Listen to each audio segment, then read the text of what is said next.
We're inside the main temple of Dendera in Egypt. And you can't get a sense of the scale, I don't think, with photographs, and even with this video. But hopefully this will give you an idea. This was a temple from the old kingdom of Egypt, dedicated to Hathor, who is represented as obviously a female and with cow's ears. Made out of solid sandstone, but each one of these columns is multiple sections. You can see the lines running this way as we go along. You can see how each column is a stack. Now, the reason why the faces are not in great shape is that they were destroyed by later people, possibly the Romans,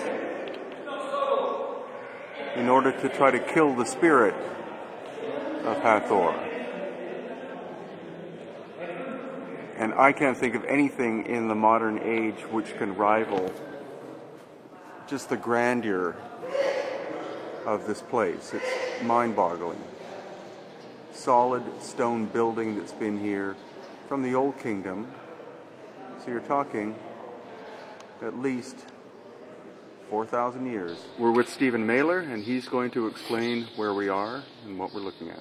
We are at the Temple of Hathor in Dendera, said to be what they call a Ptolemaic site, 300 BC, but actually on a much, much older area that covers all areas, a very ancient site. Who Hathor was, Hat means place, Hor is usually considered the falcon or the boy or the initiate. So it's the place of the boy. This is where sacred initiations were taking place, but only by priestesses, because this was a matriarchal culture. So Hathor represents all the arts, dancing, music, sculpture, and sexuality. And she's also considered a divine mother, as many of the so-called feminine aspects were. So this was a very, very sacred temple, only populated by women. There were no priests of Hathor, only priestesses. Very sacred information was taught here. The walls have information about astrology, astronomy, and alchemy. And very much a very, very sacred site to the ancient people. We feel, unfortunately, cannot feel this on this video, but people come and feel the soft, sweet, feminine energy here. As my teacher Abdel Hakim said, the site dictates what's there. So the energy here, known to the ancient people, the sweetness, the softness, the wonderful warmth of the feminine, obviously extenuated in them the aspect of Hathor, so they built temples around to venerate the principle. And what we teach is these were not gods and goddesses. It's called, the word is netter. And netter is translated as an aspect of the whole, a principle or a sense, that we actually have these senses within us. So we come to these sites to activate these energies within us, the feminine, the soft feminine, the music, the dance, the arts. And it raises that consciousness in people. And that was part of the initiation, why people were brought here to experience the principle, the netter, and activate it within themselves. This is a wonderful, wonderful site. We wish everyone in the world could come and experience the divine feminine energy that is here. So as Stephen eloquently said, each one of these buildings was originally dedicated to a specific purpose. In the case here, it is definitely feminine.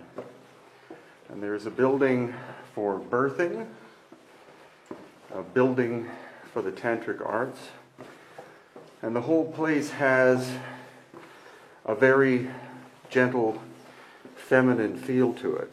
Even the steps are gentle because they're so small.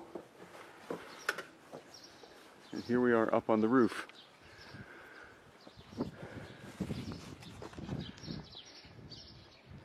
And once again, although they've been defaced, you see the portrait of Hathor, or Hathor.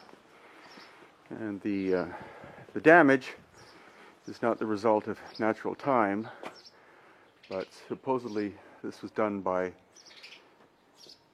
the Christians, who blamed the Muslims for it. But if you've never been to Egypt and you have a chance, you should definitely come here. It is amazing.